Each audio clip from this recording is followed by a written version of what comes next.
저는 대학생 시절 때 CCC라는 선교 단체에서 한 2년 정도 사역한 적이 있습니다. CCC라는 선교 단체는 전도를 열심히 하는 선교 단체입니다. 해마다 여름이 되어지면 전국에 있는 CCC 회원들이 한 지역에 모여서 수련을 합니다. 그리고 수련 후에 거지 순례 전도라는 프로그램이 있습니다. 이것은 CCC 회원들이 각 지역으로 흩어져서 2박 3일, 3박 4일 동안 거지처럼 돌아다니면서 전도하는 것을 말합니다. 수련회가 끝나면 이제 팀별로 지역으로 이동을 합니다. 20명씩, 30명씩 이렇게 한 20명 정도 이렇게 각 지역으로 전국에 흩어집니다. 흩어져서 일단 그 지역에 버스를 타고 도착을 하게 되어지면 그 지역에 다리가 있으면 다리에 가서 거지 선서를 해요. 이제부터는 우리가 거지가 되었습니다. 그리고 거지로서 돈도 아무것도 쓰지 않고 열심히 전도하겠습니다. 그렇게 선서를 해요. 그러면 그때부터는 돈을 다 모읍니다. 돈을 다 모아서 한 사람이 그 돈을 전체 다 받고 나머지는 그 전도 기간 동안 물도 못 사먹고 음료수도 못 사먹고 버스도 안 타고 다니면서 걸어서 거지처럼 지역을 이동하면서 어느 교회에 들어가서 사정을 하고 그 교회에서 머물게 하면은 숙소를 정하고 또 주는 밥을 얻어먹으면서 그 지역에 전도를 하고 또 해가 뜨면 다른 지역으로 걸어서 이동해서 전도를 하는 그런 이제 전도 프로그램입니다. 근데 제가 군대도 가기 전이었고 초등학교 때 시작해서 뭐 초등학교, 중학교, 고등학교 때까지 뭐 반장도 한 번도 하지 못했던 제가 거지 대장이 되었어요. 거지 대장. 20명의 이 거지 순례 대원들을 이끌어가는 거지 대장이 되어서 3박 4일 동안 전도를 이제 하였습니다. 그 거지 대장을 맡는 순간 저는 난 군대도 아직 안 갔다 왔는데 또한 뭐 반장도 해본 적이 없는데 아무런 경험이 없는 리더로서 경험이 없는 제가 그것을 맡으려고 하니까 사실 마음에 참 두려움이 있었습니다. 하지만 하나님 은혜로 3박 4일 동안 이 거지 순례 전도를 잘 마쳤던 그런 경험이 저에게 있습니다. 저와 비교할 수 없이 여호수아는 큰 짐을 지금 지고 있습니다. 200만 명에 가까운 장정만 해도 60만 명이 넘고 어린아이와 노인과 또 여자까지 합치게 되어지면 무려 200만 명이 되는 그런 이스라엘 백성들을 이끌고 가나안 땅 정복 사명을 감당해야 되는 여호수아에게는 큰 두려움이 있었습니다. 그는 여호와의 종 모세와 비교할 수 없을 정도로 모세의 시종에 불과했던 사람이었습니다. 그리고 여호수아가 이 가나안 정복 전쟁의 사명을 맡았던 나이가 부름받은 나이가 95세가 되었습니다. 모세와 비교할 수 없을 정도 초라한 이 양력을 가지고 있는 여호수아, 그리고 이미 나이가 다 들어서 기력이 쇠진하고 있는 95세가 된 여호수아가 200만 명이나 되는 이스라엘 백성들을 이끌고 가나안 땅 정복 사명을 감당할 때에 그에게는 참 큰 두려움이 있었습니다. 하지만 이런 여호수아를 향해서 하나님께서는 내가 너와 함께 할 것이다. 강하고 담대하라. 이렇게 하나님께서 여호수아에게 믿음을 강조하시면서 또 그를 강하게 격려하고 위로하고 있었습니다. 이런 하나님께서 여호수아를 격려할 때에 이제 여호수아가 오늘 본문에서 이제 가나안 정복 전쟁을 향하여 나가고 준비하는 모습을 우리에게 보여주고 있습니다. 자, 어떻게 여호수아가 200만 명 되는 이스라엘 백성들을 이끌고 가나안 정복 전쟁을 향하여 나가고 있습니까? 첫 번째는 순종하는 것입니다. 10절 말씀 볼까요? 10절 말씀 시작. 이에 여호수아가 그 백성의 관리들에게 명령하여 이르되 이에 말 무슨 말이에요? 앞에 하나님께서 여호수아를 향하여 내가 너와 함께 할 것이다. 너는 강하고 담대하라. 오직 강하고 극히 담대하라 하면서 이 여호수아를 향하여 하나님이 동행하겠다는 약속을 하시고 또 격려하시며 그 땅을 차지할 것이다. 이렇게 말씀하신 그 말씀이 끝난 후에 이에 여호수아가 그 백성의 관리들에게 명령하여 라고 말하고 있는 것을 보여줍니다. 이것은 여호수아의 즉각적인 순종입니다.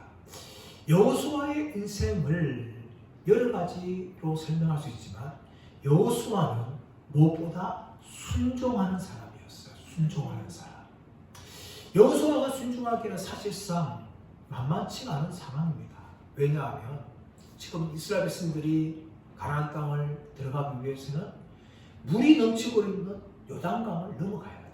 건너가야 합니다. 장정들은 그렇다고 하더라도 여자들이라든지 어린아이들이라든지 노인들이 어떻게 그 넘치는 강인 요단강을 건너갈 수 있겠어요? 참 쉽지 않은 여정이었습니다. 그뿐만 아니라 요단강 건너가게 되어지면 정말 가나안 족속들이 기다리고 있어요. 가나안, 히위, 그리고 헷족속, 가르가스 족속 이런 족속들이 지금 기다리고 있는 상황이에요. 그 반면에 이스라엘 백성들은 사실 전쟁에 나간 사람이 아니에요. 이들은 400년 동안 노예 생활을 했던 사람이었어요. 그리고 광야 동안 살다가 그 조상들이 다 죽었어요. 그럼 우리 사람들은 전쟁할 수 있는 사람들이 아닙니다. 이런 상황 가운데 있는 이스라엘 백성도 이끌고 가나안 땅에 들어간다는 것은 사실 무모합니다. 무모해요. 그러나 여호수아가 어떻게 합니까? 하나님께서 가나안 땅에 들어가라. 내가 너와 함께 할 것이다. 극히 강하고 담대하라. 이렇게 말씀하자마자 여호수아는 이에 백성의 관리들에게 가나안 정복 전쟁을 명령합니다. 여러분 이것이 바로 여호수아의 모습이고 여호수아의 인생은 순종하는 사람이라는 것을 볼 수가 있습니다. 이런 여호수아에 대해서 11장 15절에는 이렇게 말하고 있습니다. 여호와께서 그의 종 모세에게 명령하신 것을 모세는 여호수아에게 명령하였고 여호수아는 그대로 행하여 여호와께서 모세에게 명하신 모든 것을 하나도 행하지 아니한 것이 없었더라. 여호수아는 하나님께서 모세를 통하여 자기에게 명한 모든 것들을 하나도 행하지 아니한 것이 없었더라. 이것이 바로 여호수아의 모습이에요. 이렇게 순종하니까 어떤 일이 일어납니까? 요단강이 멈추는 역사가 일어나고 여리고성이 무너지는 이런 역사가 일어나게 되어지고 여호수아는 우리 지난주에 말씀을 나누었던 것처럼 형통한 삶을 살아가게 되는 겁니다. 우리는 형통이란 말 하면 형통이란 말 참 좋아하지만 이 형통이 어떻게 우리 머릿속에 박혀 있습니까? 우리가 계획하고 우리가 생각한 대로 그냥 다 진행되어지는 것. 그것이 자식이 잘 되든지 사업이 잘 되든지 건강을 잘 되든지 이렇게 평생 모든 일이 다 순적하게 내 뜻과 내 계획대로 잘 이루어지면 그것을 형통하다라고 우리는 생각해요. 우리만 그런 것이 아니라 대부분 모든 사람들이 형통을 그렇게 정의합니다. 그러나 성경이 말하고 있는 형통은 우리의 생각과 우리의 계획대로 이루어지는 것을 형통이라 말하지 않고 하나님 뜻대로 이루어지는 것을 형통하다라고 성경은 말씀하고 있는 것이죠. 그러므로 여호수아는요 하나님 말씀에 순종하였어요. 그 순종의 결과 뭡니까? 하나님 뜻이 여호수아 가운데 그대로 다 이루어졌어요. 그것이 바로 형통입니다. 형통. 여호수아는 바로 이런 형통을 경험한 사람이었습니다. 11장 15절 말하는 것처럼 모세가 그에게 명한 것을 하나도 어긴 것이 없지만 다 순종하는 그런 여호수아의 모습이 바로 순종하는 모습이었습니다. 사람 여러분, 우리가 어떤 삶을 살아가면서 우리는 참 많은 계획들을 합니다. 많은 생각들을 해요. 그래서 그 생각대로 다 이루어지기 원하지만 하나님께서는 그렇게 우리가 살아가기 원하지 않습니다. 매일매일 하나님 말씀을 알고 그 말씀에 순종하여서 내 계획과 내 뜻이 이루어지는 것이 아니라 하나님의 계획과 하나님의 뜻이 우리 삶 가운데 이루어지는 이런 형통하는 삶을 살아가는 그런 백성들이 되기를 원하시는 것입니다. 하지만 여러분, 불순종하는 사람들이 참 많아요. 하나님 말씀 읽고 그 말씀대로 살아가야 되지만 하나님 말씀에 불순종한 사람들이 우리 가운데 있습니다. 우리 삶 가운데 얼마나 많습니까? 그러나 성경은 무엇을 보여주는 거예요? 이렇게 여호수아가 말씀에 순종하여서 형통한 삶을 살아가는 것을 보여준다면 또 다른 사람들을 보여주지 않습니까? 이스라엘 백성들이 왜 광야 생활, 좀 더 정확하게 말하면 38년 동안 이 광야 생활을 해야 됐을까요? 그 이유는 무엇입니까? 바로 말씀에 불순종했기 때문에, 하나님 말씀에 불순종했기 때문에 하지 말아도 되는 그 광야 생활 38년 동안을 하게 되어지고 자신들마저도 불순종한 대가로 다 죽는 그런 하나님의 심판을 이스라엘 백성들이 당했었습니다. 여호수아는 자신의 눈으로 그것을 다 보았어요. 하나님 말씀에 불순종한 자들이 받아야 될 그 결과를 여호수아는 자신의 눈으로 다 보았어요. 그리고 여호수아는 어떻습니까? 그 불순종한 삶을 사는 것이 아니라 그의 평생에 하나님 말씀에 순종하는, 그래서 그의 모든 것들이 하나님 뜻과 하나님의 계획이 그의 삶 가운데 이루어지는 이런 형통한 삶을 여호수아는 살았던 것입니다. 사랑하는 여러분, 저와 여러분도 순종의 길로 가기를 원합니다. 하나님의 말씀을 매일매일 묵상하고 읽고 알고 암수하는 것도 너무나 필요해요. 그러나 그것만 그쳐서는 형통의 삶을 살 수가 없어요. 우리의 하나님 말씀, 우리의 머리를 머무는 것이 아니라 우리의 가슴에서 우리의 손과 발로 그 말씀에 순종하며 살아갈 때에 요셉이 여호수아가 경험한 이런 형통의 삶이 저와 여러분의 삶 가운데 다 이루어질 줄 믿습니다. 두 번째, 이 가나안 정복 전쟁을 하기 위해서 여호수아는 준비하는 그런 과정을 거쳤습니다. 11절 와서 볼까요? 11절 시작. 진중에 두루 다니며 그 백성에게 명령하여 이르기를 양식을 준비하라. 사흘 안에 너희가 이 요단을 건너 너희 하나님 여호와께서 너희에게 주사 차지하게 하시는 땅을 차지하기 위하여 들어갈 것임이니라 하라. 여호수아는 11절에서 두 가지 준비를 합니다. 하나는 현실적인 준비를 해요. 그 준비가 무엇인가 하면 양식을 준비하는 거죠. 11절 말씀 보시면 진중에 두루 다니며 그 백성에게 명령하여 이르기를 양식을 준비하라. 양식을 준비하라. 여기 전쟁하기 위해서 무기도 준비하고 훈련도 해야 되지만 또 가장 준비해야 될 게 무엇인가 하면 이 전쟁의 분량미, 양식을 준비하는 거죠. 지금은 역사의 변방 국가에 불과했던 몽고가 한때는 세계 제국을 이루었어요. 징기스칸의 이 진두지휘하에서 저 유럽 땅까지 이 몽고가 차지했어요. 저 작은 땅, 인구도 얼마 되지 않은 그 땅이 세계를 정복하는 정말 놀라운 사건이죠. 어쩌면 인류 역사상 이 정복 사건을 보면 가장 넓은 지역을 정복하는 땅이 바로 몽고예요. 몽고. 근데 이 몽고가요, 어떻게 이런 큰 정복 사업을 이룰 수 있는가?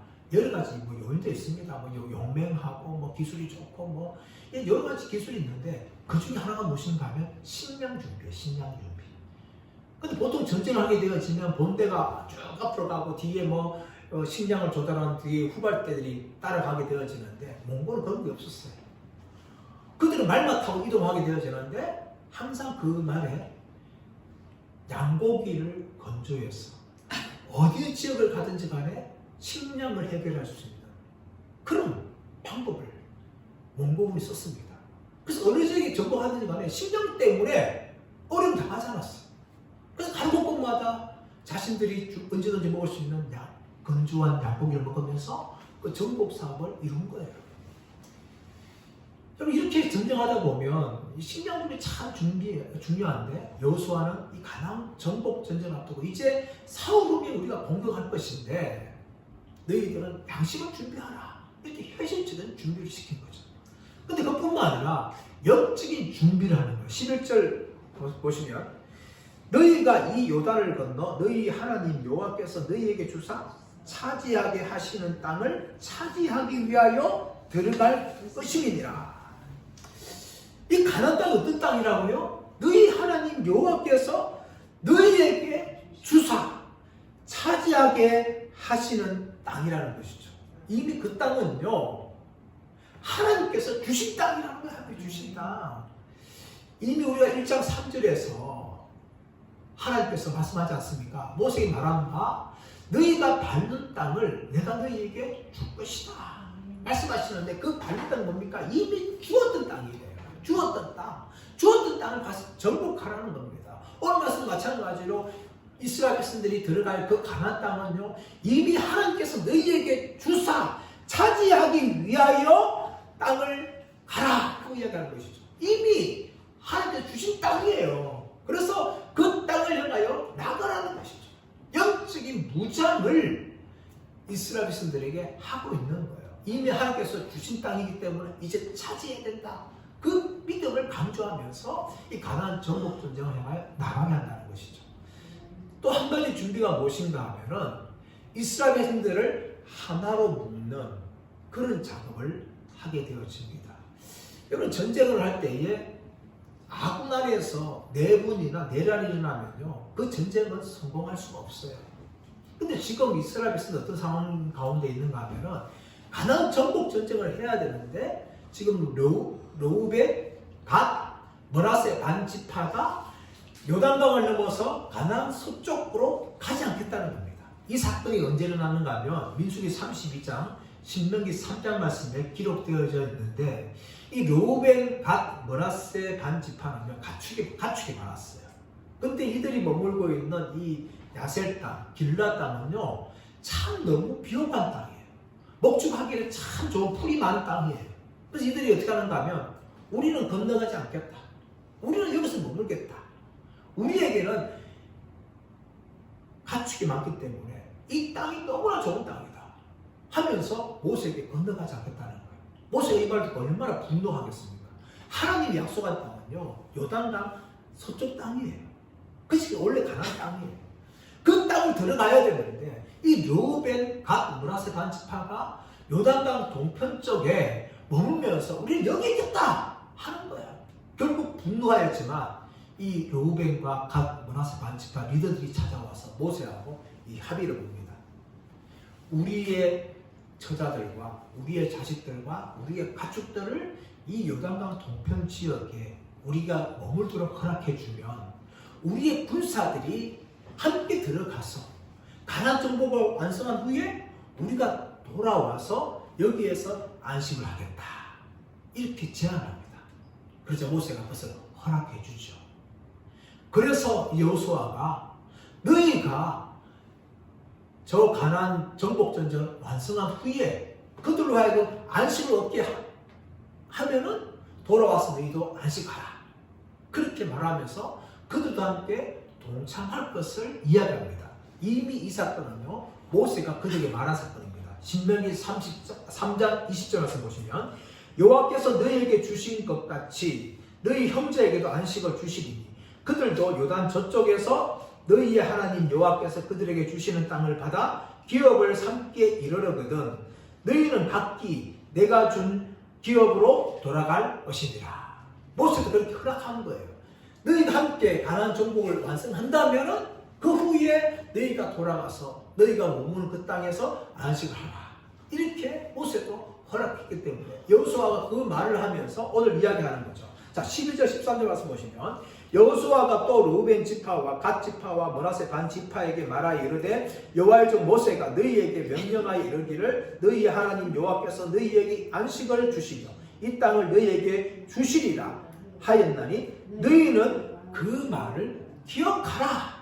그래서 그 말을 기억해서 너희들은 약속을 지켜서 함께 이 가나안 정복 전쟁을 완성시켜야 된다 하면서 그들을 독촉하죠. 그러고 난 다음에 14절 15절 너희의 처자와 가축은 모세가 너희에게 준 요단 이쪽 땅에 머무려니와 너희 모든 용사들은 무장하고 너희의 형제보다 앞서 건너가서 그들을 돕되 여호와께서 너희를 안식하게 하신 것 같이 너희의 형제도 안식하며 그들도 너희 하나님 여호와께서 주시는 그 땅을 차지하게까지 하라. 그리고 너희는 너희 소유지 곧 여호와의 종 모세가 너희에게 준 요단 이쪽 해돋는 곳으로 돌아와서 그것을 차지할지니라.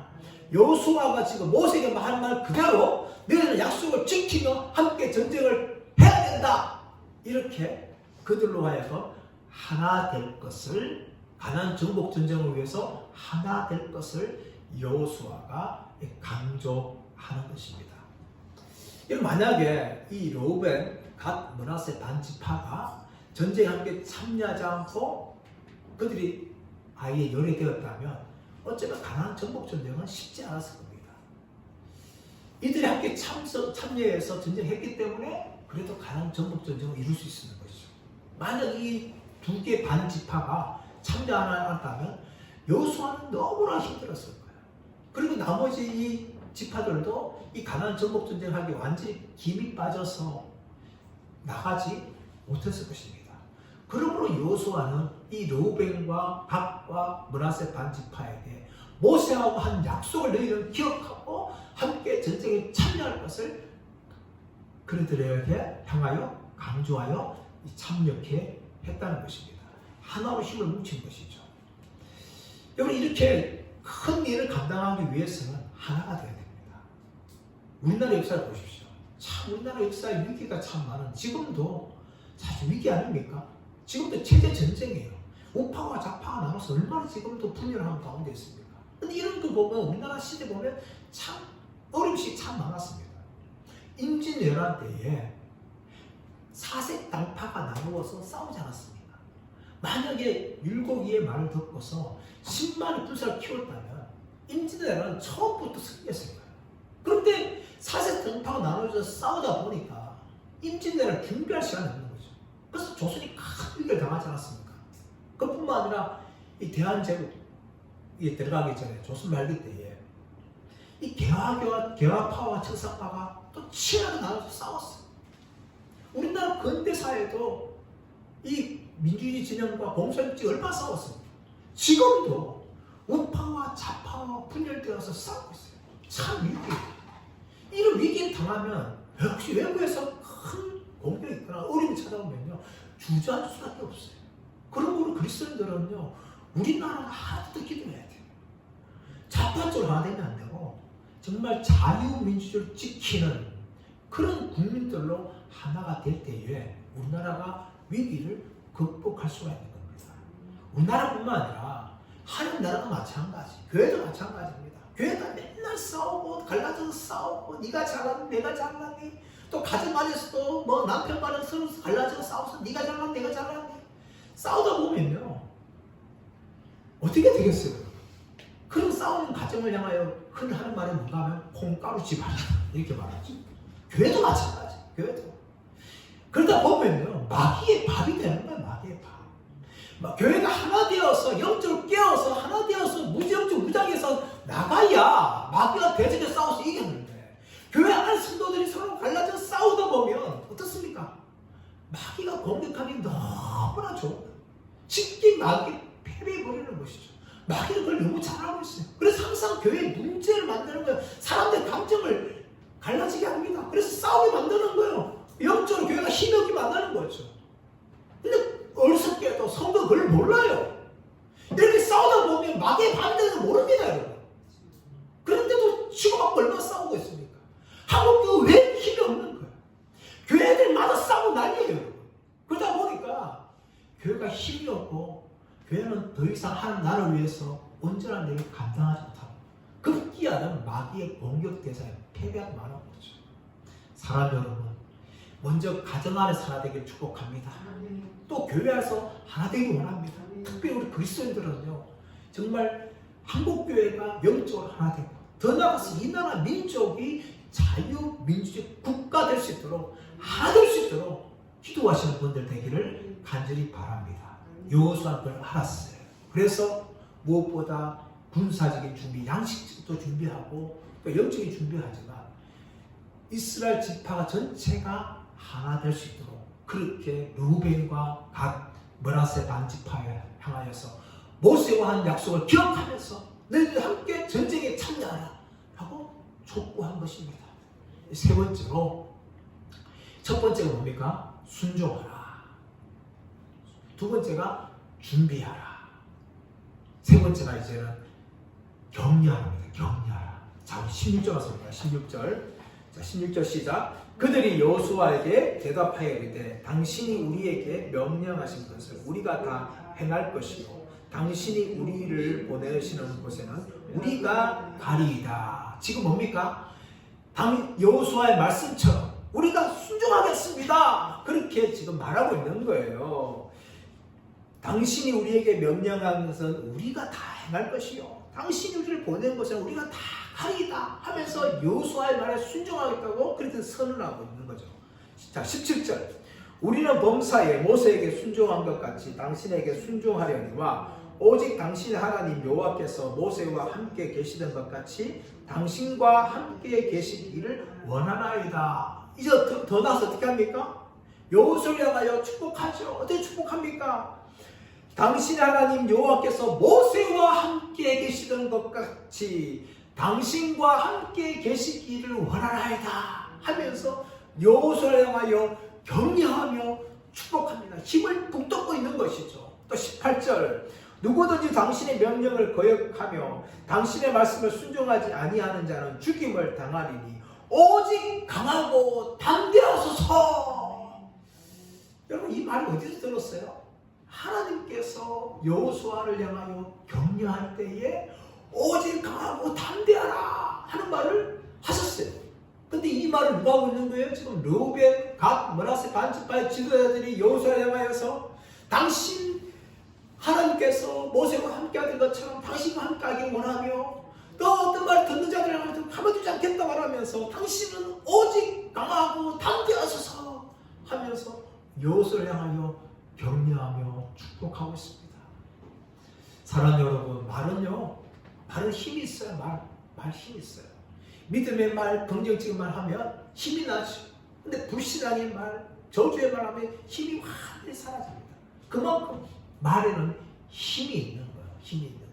이 말을 가지고 지금 르우벤, 갓, 므낫세 반지파의 지도자들이 누구를 향하여 지금 축복하고 격려하고 있습니까? 여호수아를 향하여 그렇게 하고 있어요. 지금 두려움 가운데 있는 여호수아를 향하여서 하나님께서 모세와 함께 하는 것처럼 당신과 함께 하기를 원하며 당신은 오직 강하고 담대하소서. 그렇게 지금 여호수아를 향하여 격려하고 믿음의 말을 하고 있습니다. 사랑하는 여러분, 하나님은 이렇게 격려하는 말, 믿음의 말을 하나님이 엄청나게 기뻐하십니다. 반대로 부정적인 말, 불신의 말, 비난의 말, 저주의 말, 불신앙의 말, 이런 말들은 하나님 절대 기뻐하지 않습니다. 여호수아는 어떤 사람이었습니까? 항상 그는 믿음의 말을 하는 사람, 항상 그는 격려하는 사람이었어요. 격려하는 사람. 그렇기 때문에 지금 두려움 가운데 있는 여호수아를 하나님께서 위로하고 격려하셨고, 지금 르우벤, 갓, 므낫세 반지파의 지도자들도 여호수아를 향하여 축복하며 격려하고 있는 겁니다. 민수기 12장 13장 사건, 얼마나 유명한 사건이에요. 그 사건에서 여호수아는 12명의 대표로 뽑혀서 40일 동안 가나안 정탐을 갖고 돌아왔습니다. 보고를 하는데 어떻게 보고를 합니까? 10명의 정탐꾼들은 우리가 그 가나안 땅에 내려갔는데 정말 가나안 땅은 정말 젖과 꿀이 흐르는 땅이었다. 하지만 그 땅에 사는 족속들은 거인이었다. 그래서 우리는 그들 앞에서 맹경기에 들어가다. 그렇게 부정적인 불신앙의 말을 했습니다. 하지만 여호수아와 갈렙은 하나님이 우리와 함께 하시면 그들은 우리의 팔이다 라고 그렇게 여호수아 갈렙이 이스라엘 백성들 향하여 믿음의 말을 하였고 격려하는 말을 하였어요. 그 결과 어떻습니까? 여호수아와 갈렙은 그들의 믿음의 말대로 가나안 땅에 들어갔지만 나머지 10명의 정탐꾼과 그 말에 동조했던 이스라엘 백성들은 광야에서 모두 다 죽고 말았어요.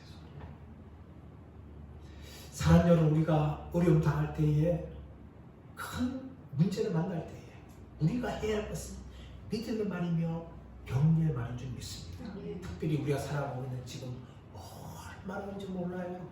우리나라가 정치적으로 힘든 가운데 있지만 또 경제적으로 얼마나 힘듭니까? 뉴스를 볼 때마다 참 나라의 앞날이 얼마나 걱정되는지 몰라요. 또 얼마나 많은 국민들이 이 문제 때문에 힘들어하는지 모릅니다. 기업이 정말 도산 위기 가운데 있는 상황이 우리나라 상황이에요.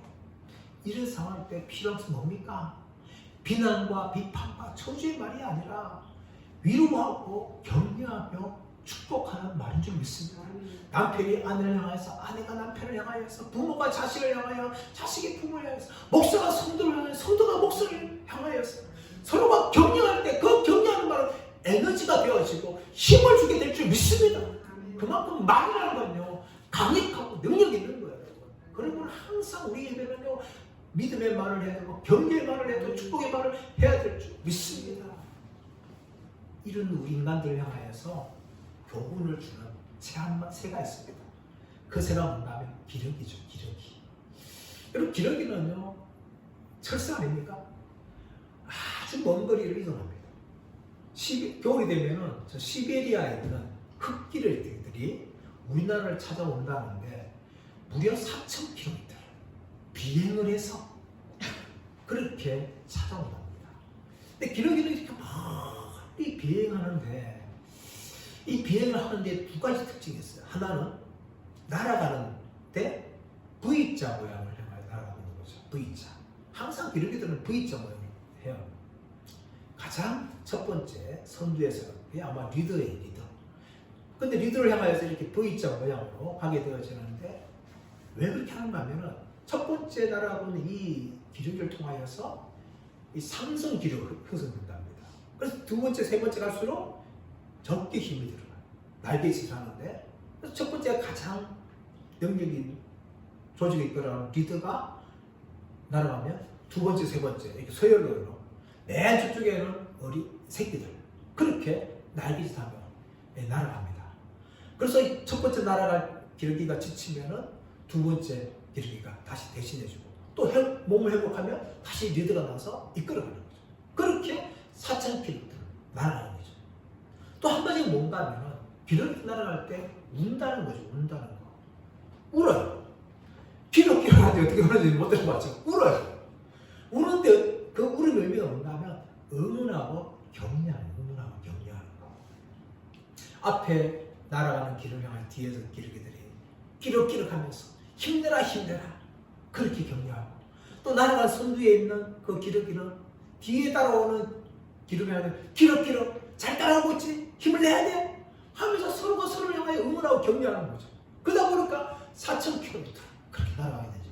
또 날아가다가 병이 들거나 아픈 그런 기러기가 따라가지 못하고 내려오면은요, 두 마리가 함께 내려와서 그 기러기가 다 회복될 때까지, 아니면 그 기러기가 병이 걸려서 죽을 때까지 그 자리를 지키고, 회복되면 함께 대열을 따라가고, 또 죽을 때까지 그 자리를 지키면서 죽어가는 기러기를 위로하고 격려합니다. 이것을 보게 되시면 참 우리 인간들이 기러기를 통해 배워들 게 얼마나 많은지 몰라요. 정말 힘들고 어려울 때에, 지쳤을 때 필요한 것은 뭡니까? 위로하며 격려합니다. 또 잘하고 있을 때에 응원하고 격려하면 더 잘하는 거죠. 그런데 어떻게 합니까? 반대로 항상 잘하는 사람은 어떻게 끌어내려서 못하게 비난하고 비판하든지, 아니면 힘들고 낙심한 자들에게 저주를 말해야 저주를 죽여버리는, 이런 것이 우리 인간의 모습이에요. 저는 우리 그리스도인들이 기러기처럼 항상 응원하고 항상 격려하는 분들 되기를 축복합니다. 아멘. 가정에서, 교회에서, 직장에서, 내가 있는 그곳에서 항상 내 입에서 격려하며 축복하는 말하고 통하여서 지치고 힘든 사람들을 세워주고 그들을 위로하기 위해서 함께 인생을 살아갈 수 있는 그런 통로로 저와 여러분들이 쓰임받기를 원합니다. 바로 여호수아와 이 르우벤 갓 므낫세 반지파가 서로를 격려하는 거죠. 격려하는. 그래서 그들은 함께 요단강을 건너서 가나안 정복 전쟁을 완성하게 되어집니다. 저와 여러분 모두가 다 인생을 살아가면서 믿음생활 할 때에 수많이 찾아오는 어려움과 힘듦을 만날 때 서로 함께 격려하고 서로 위로하면서 믿음의 길을 끝까지 달려갈 수 있는 저와 여러분 되시기를 예수님의 이름으로 축원합니다.